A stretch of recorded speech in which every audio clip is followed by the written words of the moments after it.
Okay, so welcome to this Wikileaks Press conference. Joining me today is Julian Assange, founder and editor-in-chief of Wikileaks. Good day to you, Julian. Good day, James. My name is Julian Assange. I'm the founder and editor of Wikileaks. There's been quite a lot of press reportage, as you're all aware, following our US election publications and the collapse of the Hillary Clinton campaign in that election, and the variety of US intelligence comments put out anonymously through the press, and finally some formal statements culminating in the combined FBI, NSA, CIA report, which was put out on Friday in an unclassified version. First of all, let's background a little bit about WikiLeaks itself. I founded WikiLeaks 10 years ago. WikiLeaks specializes in obtaining and publishing and analyzing documents of historical, political, or ethical significance, preserving them before the public. We also fight to be able to continue on in our work by promoting freedom of the press more generally and the rights of whistleblowers and sources. WikiLeaks is entirely funded by our readers and publication sales, and that has been the case for over 10 years, apart from the initial funding, which came from myself personally. So first of all, some general comments. We'll get on to questions very quickly, because I know that there's many reporters and members of the public who are deeply interested in this issue. I have read literally thousands of intelligence reports. WikiLeaks specializes in publishing a wide range of information, but that includes diplomatic and intelligence reports.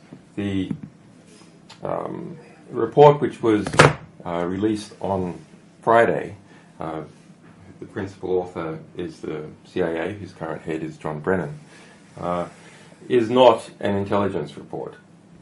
It does not have the structure of an intelligence report. It does not have the structure of a presidential daily brief. It is, frankly, quite embarrassing, I think, to the reputation of the US intelligence services to be putting out something that claims to be a report like that. This is a press release. It is clearly designed for political effect, and US intelligence services have been politicized by the Obama administration in the production of this report and a number of other statements.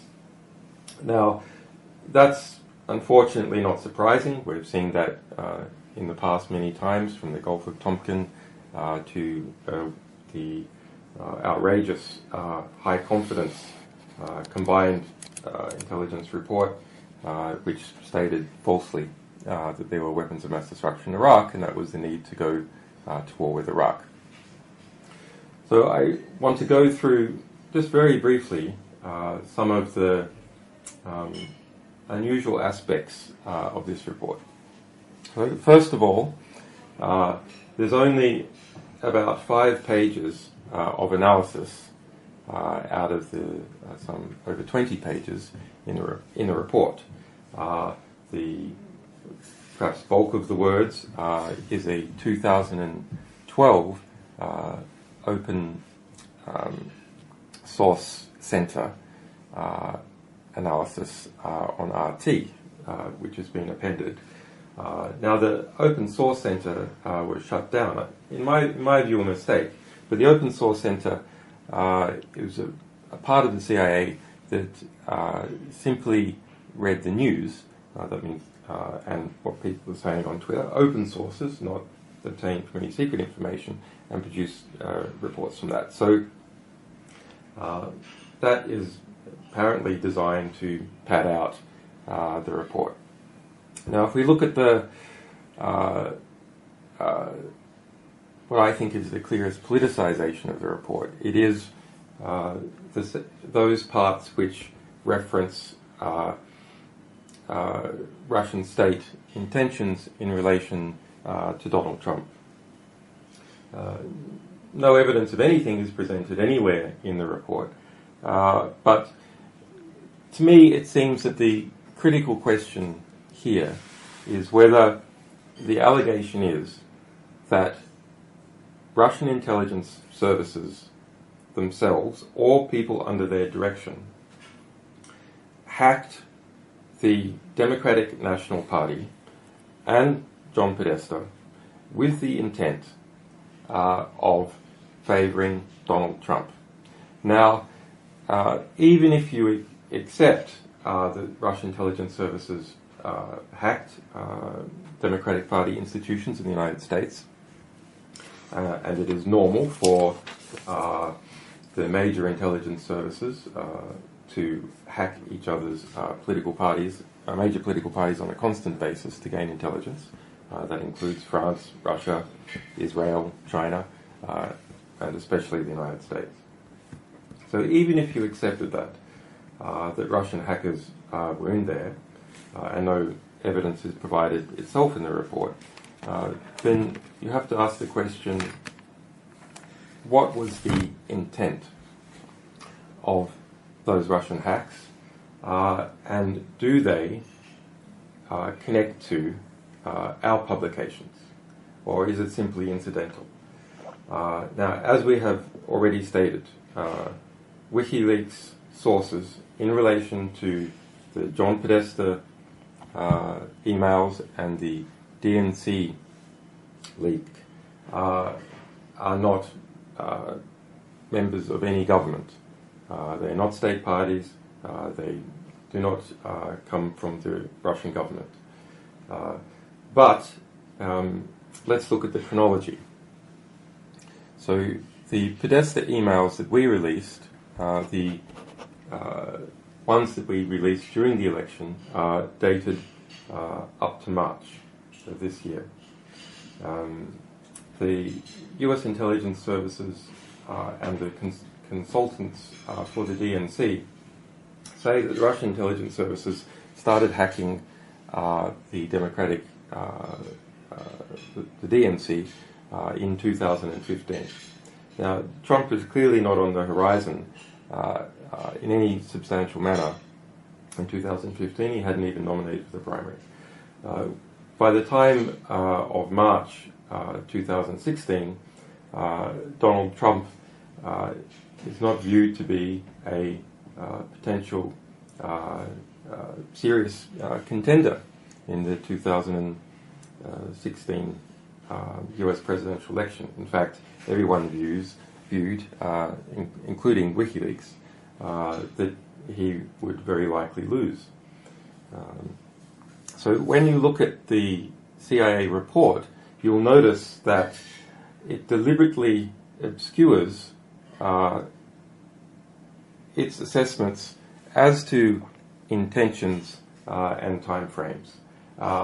And that is a key question, and the failure to come out openly about what has happened with the time frame shows you the politicization of this report. Further in the report, the CIA states that it is, rather the combined report states that it cannot, it doesn't know when the DNC was hacked. James Clapper, the head of the DNI, who is in theory in charge of all 16 US intelligence agencies, the DNI itself being the 17th, has previously stated that the DNI, the US intelligence community, is not aware of when WikiLeaks obtained its material or when the sequencing of our material was done, or how we obtained our material directly. So there seems to be a great fog in the connection to WikiLeaks. So let's look at some of the conflation going on. First, there was a clear political attempt in the US press to conflate our publications and alleged hacks of the DNC with attacks on the US voting system.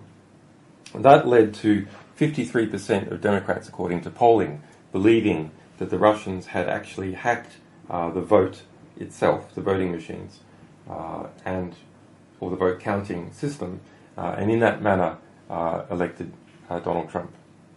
Then there was another conflation, which is the publications in other media, such as The Hill, Politico, and on sites such as DC Leaks, with WikiLeaks publications.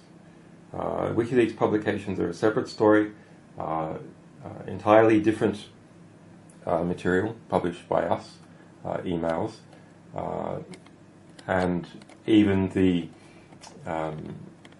in this report by the NSA, CIA, and FBI, making a finding, no surprise to us, that they were not able to determine any forgeries in WikiLeaks publications.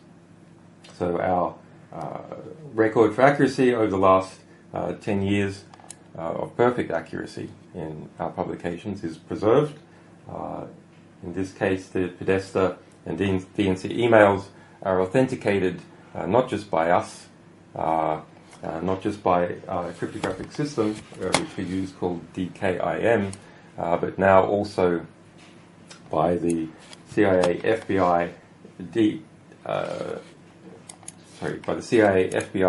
NSA, and ODNI.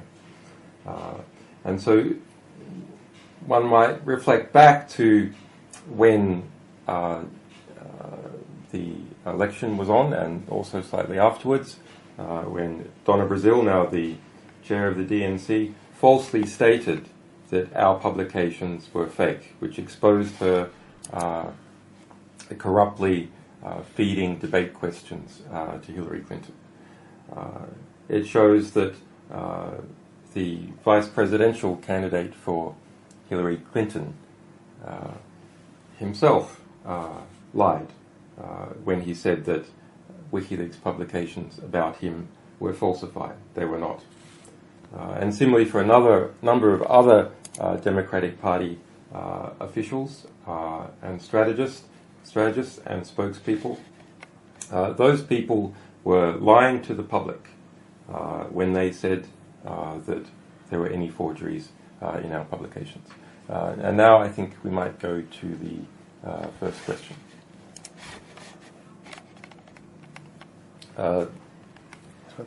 Okay, so the first question today for you is from Shafat Mosvi, who asks, on a scale of 1 to 10, how fabricated is the CIA report on the US elections?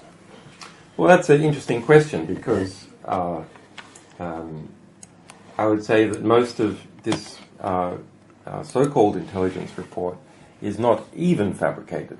That is, it doesn't even make assertions, for the most part, that rise to the level of fabrications, because they're not evidence, or it uses speculative terms and admits its own speculation. And it engages in sneaky conflations. For example, there's reportage in the New York Times from US officials saying that they say that our materials came from a hacking group, not a state, but a hacking group, then saying that this hacking group was somehow endorsed in some manner by the Russian intelligence services. But you see words in this CIA report like relayed or approving of relaying, creating quite a vague description of what may have happened with our publications. Now, if you want to ask this question, how good a report is it as an intelligence report out of 1 to 10, or how much evidentiary weight does it have? The evidentiary weight is literally zero. There is no evidence of any kind supplied. The closest thing that comes to that is open source reporting that some official in Russia speaking on TV said that they were happy that Hillary Clinton lost. But I mean, anyone can do that. Okay. Once again, you can submit your questions by hashtag @AskWL. We're moving on to our next question, which is from AJ Vincents, who's an online contributor to 5280 magazine, who asks, your whole premise has been that you don't know sources and therefore can't endanger them. But now you say that you don't know your source. How would you respond to that? We haven't said whether we know or don't know our sources. We have made one statement, which is that our sources in the US election-related matter are not a state party.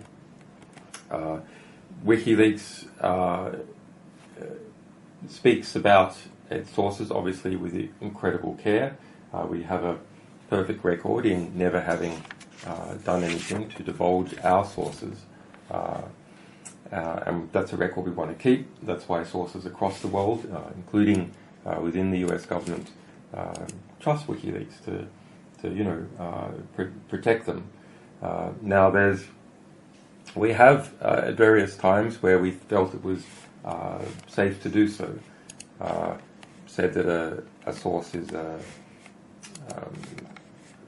say, a military whistleblower, or that they have one property or another, but we are generally reluctant to get into any kind of discussion. This is the same policy that US intelligence takes with its sources, generally refusing to confirm or deny any property about its sources. But we think that in this case it does not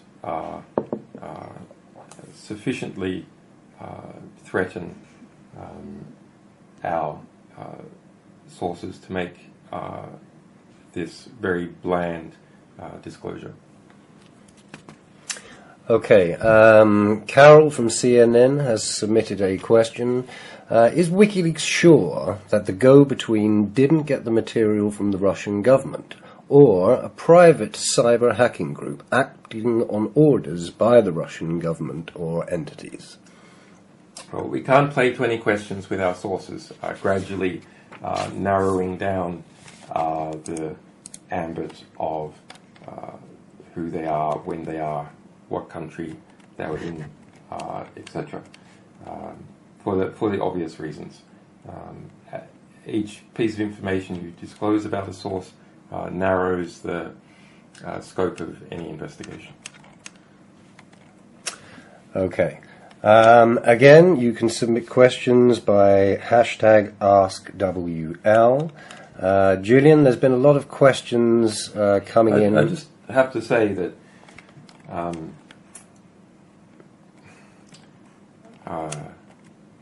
that if it was the case, we're concerned about protecting our sources.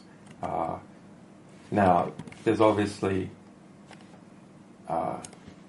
if our sources were, for example, a state, we would have a lot less concern in attempting to protect them. Okay. So moving on, Julian, there's a lot of questions coming in regarding proof of life. These are questions that keep coming up, and I think now would be a good time for you to respond to this issue. Well, I'm going to give a talk on Reddit tomorrow, where I'll deal with such questions.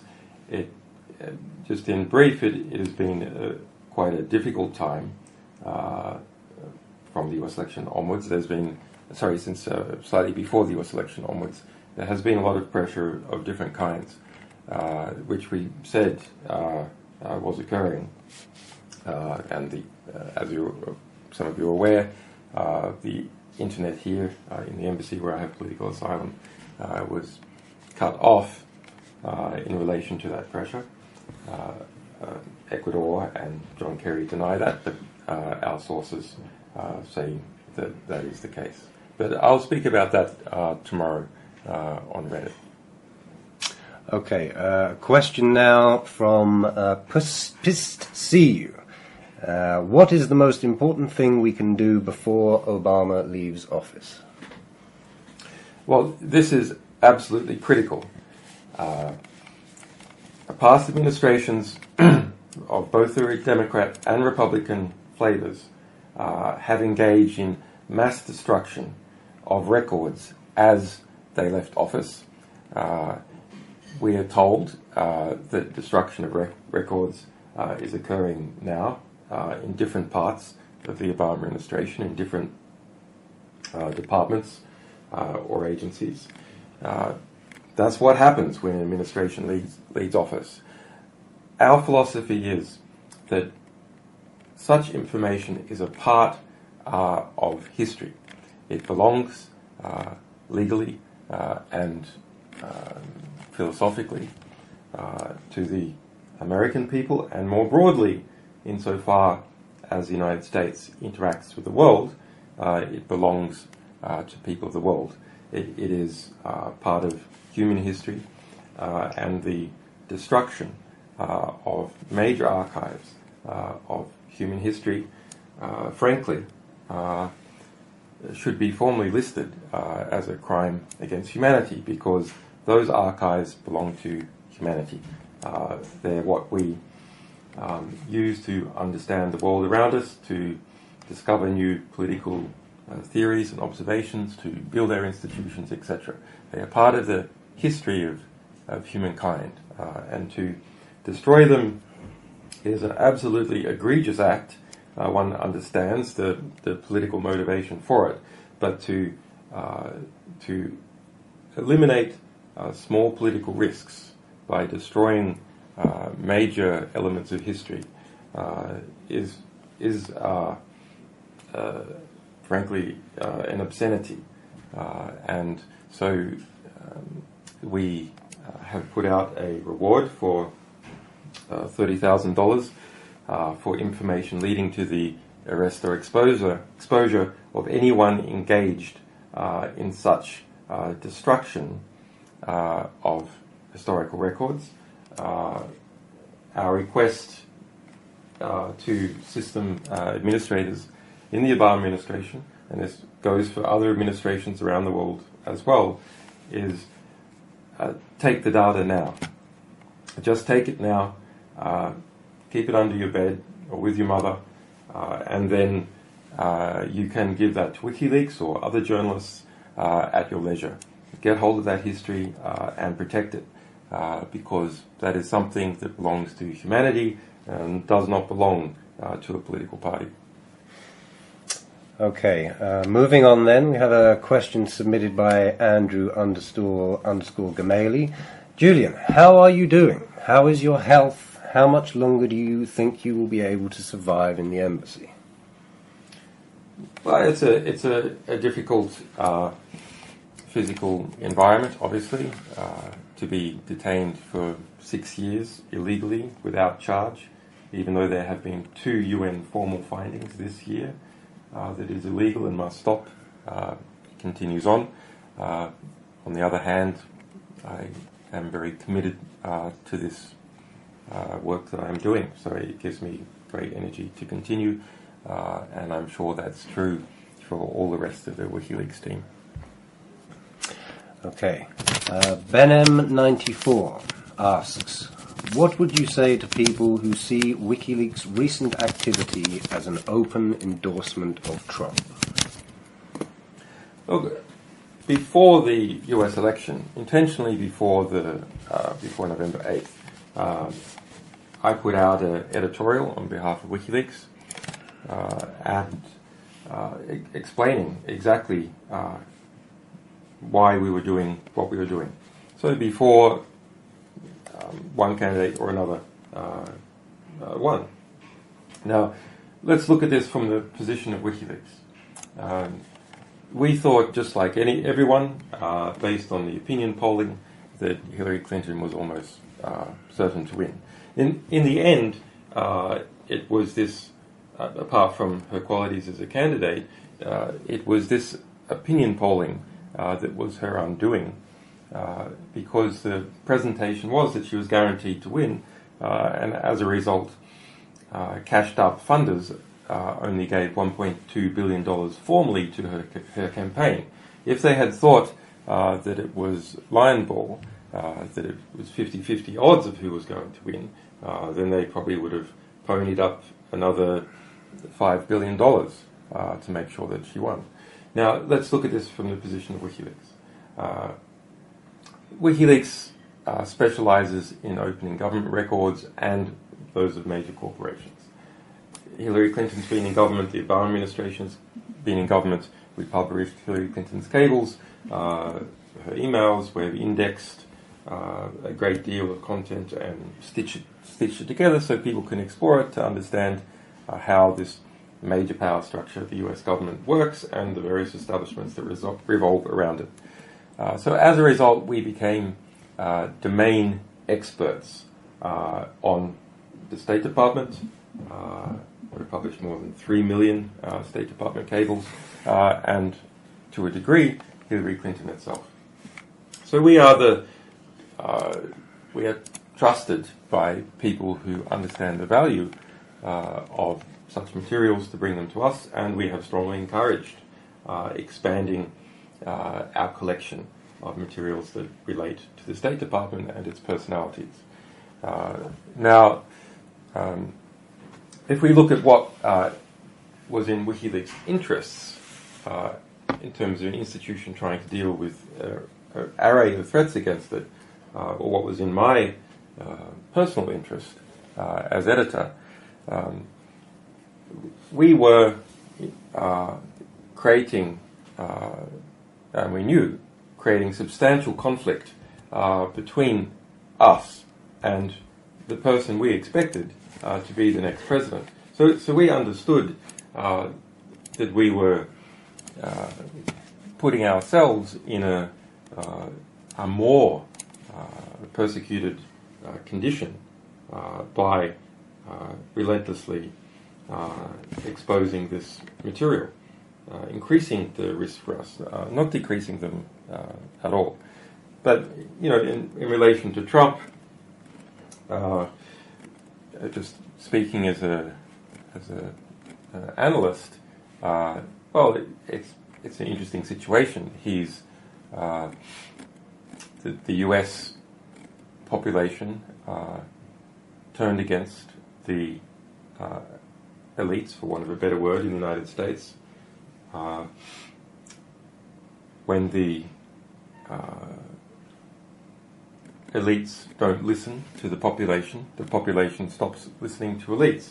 And as they pushed against Donald Trump so aggressively, which was principally heard through media elites, but also others coming into the play, I think that the population saw that, well, their social conflict is with these elites, and what the elites really don't like is this guy Donald Trump. So they ended up voting for Trump as a way of delivering into DC something that the existing media and DC establishment was appalled by. So rather than necessarily a collaborative endeavor, it was to push down those existing walls.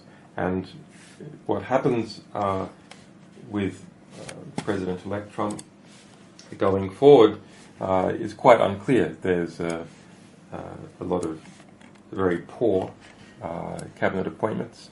There's a couple of interesting ones, but it certainly loosened up the political situation in DC, possibly in a very bad way, and in areas possibly in a good way. Okay. Jake Hicks asks, do you think the intelligence report released by the CIA undermines the leak, or is this just growing pains of a major leak like this? We like attention to our materials. So from our perspective, we have, as a publisher, we're absolutely thrilled with this report because it has the FBI, NSA, CIA, and ODNI all coming into our camp, mutually endorsing what we've said all along, that, of course, with a Wikileaks publication, you can rely on the fact that we have verified it in many different ways, and that it's accurate. So we think it substantially adds weight to it. Now, as to what the motivations are by the Obama administration to produce such poor intelligence reports that are angled at saying that Vladimir Putin supported Donald Trump, if you like, that he's Putin's candidate, well, I think the politics of the situation is pretty clear. It's two factors.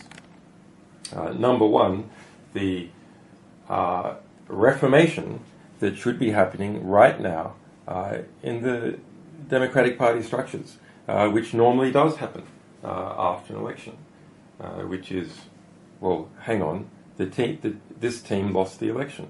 The structure lost the election. Why did it lose the election? Well, it's pretty obvious and was exposed by our materials. As a result of effectively rigging the primary, the Democratic Party didn't end up with the most competitive candidate. That's the whole purpose of a primary, is to select the most competitive candidate to go into battle with the other candidate. On the Republican side, there were 17 candidates. On the Democratic side, there were 3. Already, there had been a fixing of the entry structure within the Democratic Party that led to there only being 3 candidates in the first place. And then the campaign within the DNC to marginalise Bernie Sanders, including by engaging in black PR, formal instructions through the chain of command that we have published in our materials. So the Democratic Party ruling class are fighting like dogs to prevent the Democratic Party base kicking them all out. That's what normally would happen as a result of such an epic disaster. Secondarily, in order to undermine the legitimacy of the Donald Trump administration, which I can imagine the Democrats are going to try and shackle this to Donald Trump for a long time, saying that he is an illegitimate president, probably over the next 4 years. I mean, you can see that already in the election campaign itself, with the placing of the DNC servers next to the Watergate filing cabinet to somehow conflate our publications and Watergate. Look, even if you believed that hackers of some kind illicitly obtained the Podesta emails and the DNC emails that we published, even if you believed that, what are we talking about in terms of impact? Well, yes, WikiLeaks was the most discussed political topic throughout October and early November on Facebook and on Twitter, according to statistics coming out of those 2 companies.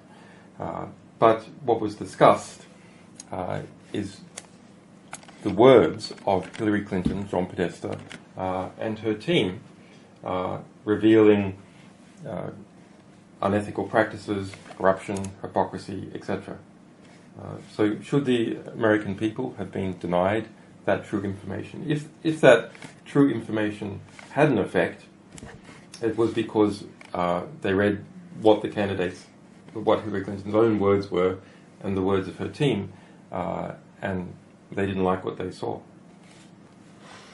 Okay, now a question from Brian T. Simmons, who asks, Julian, is there a future for the FOIA in the present fake news attack on freedom of the press and speech?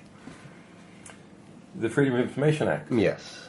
Well, the Freedom of Information Act is a formalized leak system coming into play in the United States in the early 70s, in Australia by 75, not in the UK, interestingly, until about 7 years ago. It's a very important device. Unfortunately, the reality is that the Freedom of Information Act is managed by government departments at the first instance. If you manage to get together enough money and time, then by courts at the second instance. And government departments work out ways of deviating the Freedom of Information Act over time. For example, in the United States, there has been a grand jury DOJ investigation against Wikileaks, extremely serious, said to be of unprecedented scale and nature by the US government itself since early 2010. Now, there is a Hoover Dam of documents associated with that ongoing attempts to prosecute me and Wikileaks that dozens of journalists have asked for. And that whole dam is being kept back under the basis that there is a claimed pending prosecution. Now, if ever that is dropped, I have no doubt that the FBI and DOJ will switch to another claim. For example, law enforcement methods, confidential informants, etc. Okay, and Paul Sorrentino asks, are you surprised with the outcome of the election, and is it what you hoped for? Well, we didn't really hope for any particular manner. We can see on the one hand Hillary Clinton represented a consolidation of power in the existing ruling class of the United States, consolidation of the international, what are better words, neoliberal regime, an increase in conformism, creating a space which is harder for whistleblowers and publications like WikiLeaks to operate in. On the other hand, Donald Trump and some of the people around him very hostile towards WikiLeaks, making suggestions, for example, that Edward Snowden should be executed. So, we have, in the case of Donald Trump, a destabilizing, in the positive and the negative sense, force, which can throw up certain things, either very good or very bad. And in the case of Hillary Clinton, a consolidation of the existing regime. And that regime, under Hillary Clinton and Barack Obama, attempted to prosecute or prosecuted more journalistic sources and journalists under the Espionage Act than all previous presidencies combined. In fact, more than 3 times as many. Okay. And at Jazz Pineapple asks, how comes you guys don't tweet on international leaks anymore? It's become incredibly US-centric.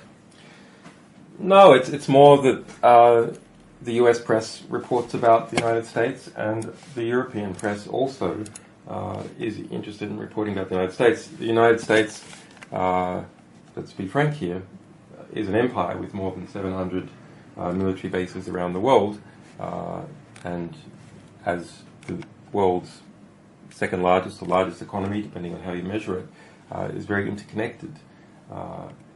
Hollywood films are the dominant cultural product, more than any other single cultural product. So people interested in the United States globally, and especially in the United States. But within the United States and globally, people not so interested. For example, in our fantastic German leaks, which we released 60,000 pages about the German intelligence agency, the BND, just a few weeks ago, or our material on the Turkish energy minister, very widely reported in Turkey. In fact, arrest warrants were issued for 9 Turkish journalists, 5 of them imprisoned for reporting on that material, as well as attempted attacks against Red Hack, the alleged Marxist hacker group that is claimed to be the source for us of that material. Okay then. Liberal Love One asks, why don't you explain why it would be hard for Russia to hack the votes, explain the security, and how easy it would be to track them?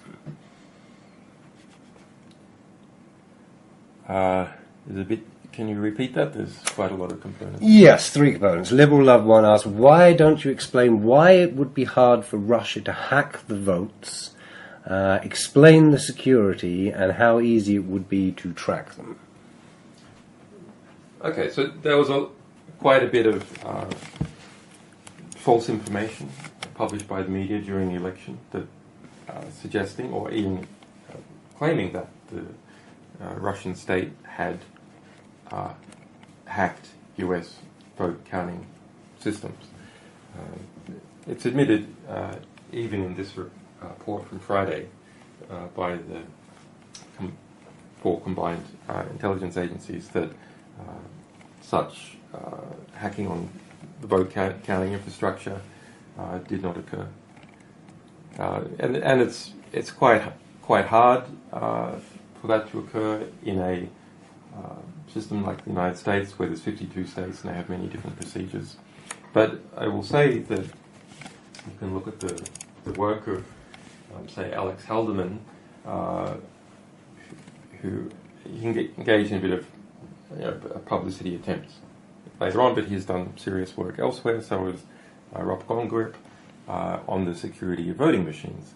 And voting machines are not secure. In my view, in something like an election, in a competitive adversarial environment, one should not trust claims of security. So a voting machine company might say that they have secure voting machines, and experts at one time might examine those voting machines and agree. But how do you know what has happened over time? You need something that's quite simple and transparent, that the average person can see how ballots are being counted. Now, there can be mechanisms that are acceptable to have a combined system where you have hand-counted ballots and voting machines. Hand-counted ballots tend to stop systematic vote fraud, and voting machines tend to stop localized vote fraud. Okay. A random account asks, why is there more focus on those who exposed the deception and corruption of the DNC and Hillary Clinton instead of on the offenders? Well, there was some focus, there was some focus by, say, Fox and those who were supported Republicans during the election on what we exposed, although principally the good work was done by citizen journalists and people at Reddit, and then picked up by broader media. But it's now we're into a different phase. In this phase, there's a desire by those affiliated with the Clinton failure to try and do everything possible to distract from their culpability. You can see that, for example, in articles which reference try and claim that Bernie Sanders would have lost against Donald Trump as well. Okay. And Blueberry Center asks, is there any truth to the rumor that WikiLeaks had access to RNC data and chose not to leak? No, that's false. Absolutely false. Okay. Okay, so moving on here, just a reminder to all our listeners that you can submit questions by using the hashtag @AskWL. We are having a press conference here with Julian Assange, the founder and editor-in-chief of WikiLeaks. AJ Vincent, who we had a question for before, has come back. Wants another question. What do you think about people in the US who once called for severe punishments for you, even the death penalty?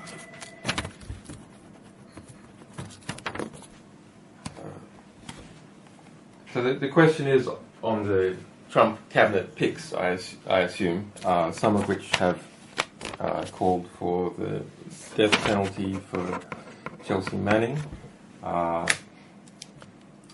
some potentially in relation to, I'm not sure any of the cabinet picks have called for my death penalty, but they've certainly made in the past menacing statements towards WikiLeaks. Well, one can look at this as an interesting phenomenon. Of course, it was wrong for Republicans to have made those comments at the time that they did. They were misled to a degree by the Obama administration and the press, which falsely stated that WikiLeaks publications had led to the deaths of US soldiers. And the Pentagon had to come out under oath in the Chelsea Manning trial in 2013 and admit that in fact that was false, that they could not find a single person who'd been physically harmed in response to our publications. I'm more interested in looking at, if you look at this example of Sarah Palin, extremely interesting example. Now, we published Sarah Palin's emails in 2008. She had been or was at the time governor of Alaska, and she had two email accounts. One email account was a personal account that had been used in part for some official government work, and so therefore had taken her email box off the radar of the Freedom of Information Act. And Freedom of Information Act is something that WikiLeaks has tried very hard to defend, and so we thought this was an important thing to publish in that context. She has come out quite bravely, I think, given the circumstances, and apologized for her statement saying that I should be hunted down like the Taliban, and suggested that people watch the Edward Snowden film. Now, I find that transition extremely interesting. So, on the one hand, you go, well, okay, look, these Republicans, they were being opportunists at the time, back in 2010, when they made these comments, and they're being, the allegation could be that they're being opportunists now in making positive comments. I accept that a lot of that is probably happening. But it's not the only thing that's happening. The view, according to opinion polling of the CIA amongst Republicans, has gone down to 3% approval rating, and amongst Democrats, 31%. This represents something of the changing view in the Republican Party, or rather perhaps the Republicans, about the nature of US intelligence agencies and the nature of war. Now, of course, after they're in government for a little while, they'll probably get back into the feeling that they're running the system now and that the CIA is their intelligence agency. But at the moment, there's a chance for a reform of those structures in the incoming Trump administration. Okay, and Deplorable Elsa asks, why do you think the US media is receiving intel before President-elect Trump is? So this is referring to the staging of the CIA report. Very interesting. We followed it closely because it mentions us directly. The staging was this. On Thursday, the report was ready, the classified version at least was ready, and was meant to have been given to Barack Obama.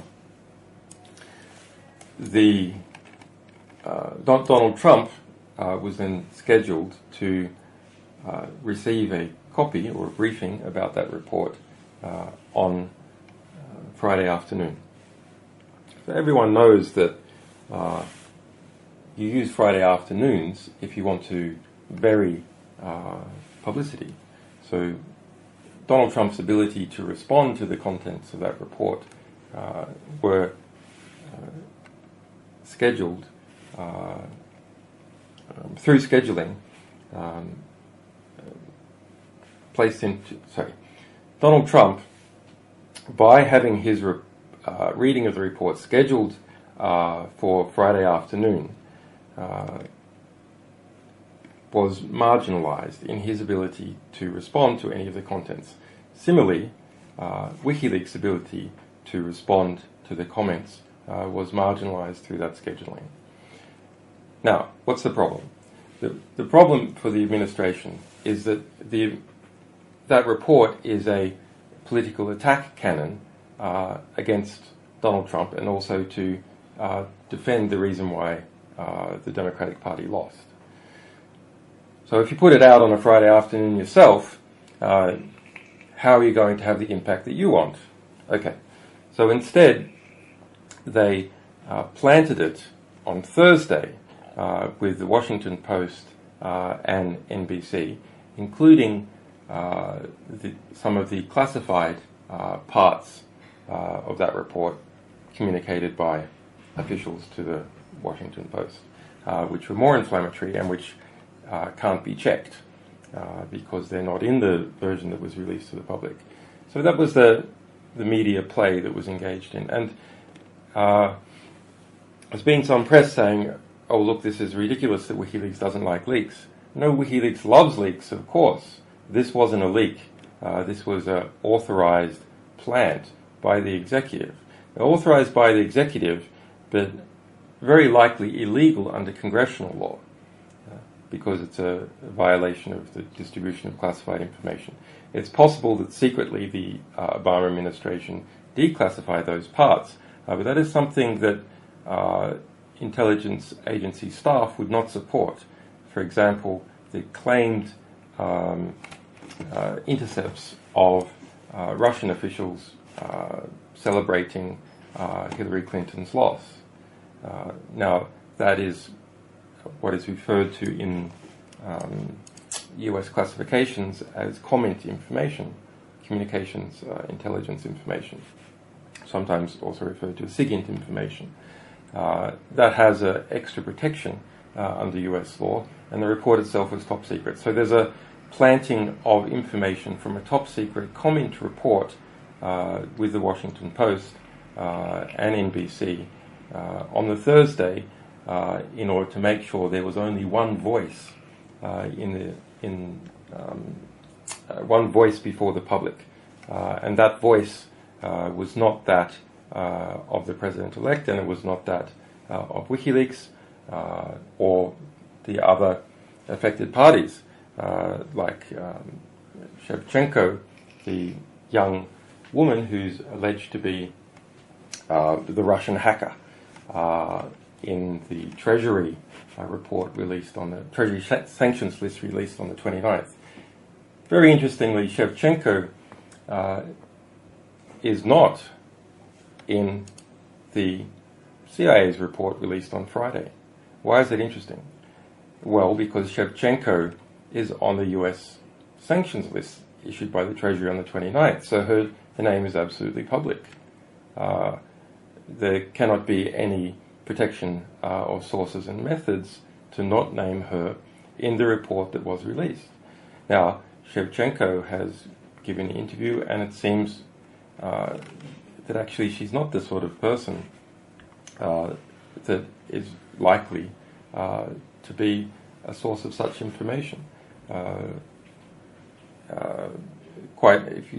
I suggest journalists look into that story. Actually, she's an extremely interesting woman, and her story doesn't really match up with the accusations that are against her. But why wasn't her name mentioned in that CIA report?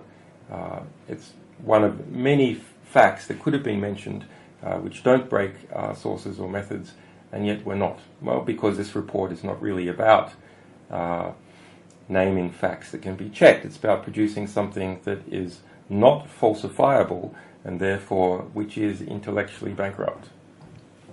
Okay. And Curry Dobson says, the Russian smearing has little to do with WikiLeaks and more to do with delegitimizing the incoming Trump administration. Does this sound correct? I mean, that's the... As I said, there's two political impetuses for this report. We assess based upon looking at the different players and how they're acting. And that is, number one, defending the position of the people in key power positions in the DNC who will pick Democratic Party candidates going into the 2018 election for Congress and eventually the presidency, and whose income or power derives from clinging on to those positions. And number two, as a means to delegitimize the election of Donald Trump. Okay. And Daniel Kazemi asks, do you believe whistleblowers will be safer in the upcoming administration, or will they continue to be persecuted? I believe they'll be continue to be persecuted. I mean, that's the... we have to understand that while there are some anti-DC elements in the Trump cabinet, and a lot in his base, that very quickly, based on the history of all previous administrations, the Donald Trump administration will form its own establishment and enter into a power-sharing relationship with the existing powers in DC, and no system of authority likes those who undermine its authority, undermine its public presentation of having competence and authority before the public, and that's what whistleblowers do. Okay. And Baggleby asks, is there anything that can be done to get the UK government to act on the UN ruling of illegal detainment?